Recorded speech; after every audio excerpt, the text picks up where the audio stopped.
પાલક પનીર બનાવવા એક પેનમાં ગરમ પાણી લીધેલું છે. તેમાં પાલકને એડ કરીશું. પાલક મેં 350 ગ્રામ લીધેલી છે.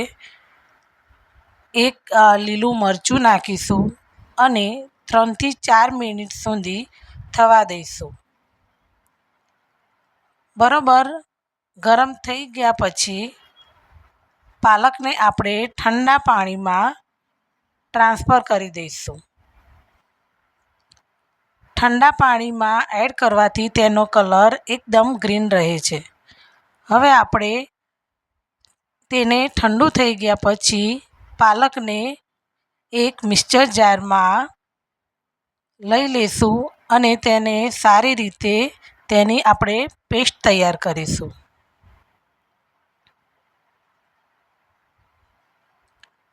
પેસ્ટ તૈયાર થઈ ગઈ છે. હવે આપણે તેને બાઉલમાં કાઢી લઈશું. કઢાઈમાં તેલ લીધું છે. આપણે તેમાં પનીરને સારી રીતે ગોલ્ડન બ્રાઉન થાય ત્યાં સુધી સાતળીશું. તેને આપણે 2 થી 3 મિનિટ સુધી સાતળવાનું છે. ગોલ્ડન બ્રાઉન થઈ ગયું છે. હવે આપણે તેને એક પ્લેટમાં પનીરને કાઢી લઈશું. હવે આપણે તે જ પેનમાં વઘાર કરવાનો છે. જીરું એડ કરીશું, લસણ, ઝીણી સમારેલી ડુંગળીને આપણે સારી રીતે ગોલ્ડન બ્રાઉન થાય ત્યાં સુધી સાતળવાની છે. જોઈ શકો છો ગોલ્ડન બ્રાઉન થઈ ગઈ છે. તેમાં ધાણા જીરું, હળદર, લાલ મરચું પાવડર અને સ્વાદ પ્રમાણે મીઠું એડ કરીશું અને મસાલાને સારી રીતે પાકવા દઈશું.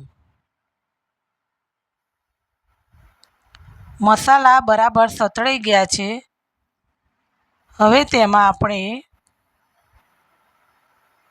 એક ટામેટું એડ કરીશું અને તેને 1 મિનિટ સુધી થવા દઈશું. પાલકની પેસ્ટ એડ કરીશું અને તેને 1 મિનિટ સુધી માટે હલાવતા રહીશું.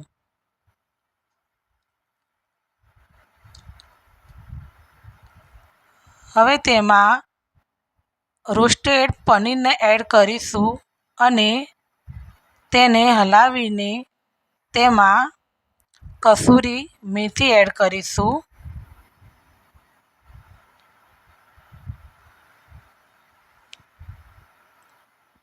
ક્રીમ એડ કરી છે.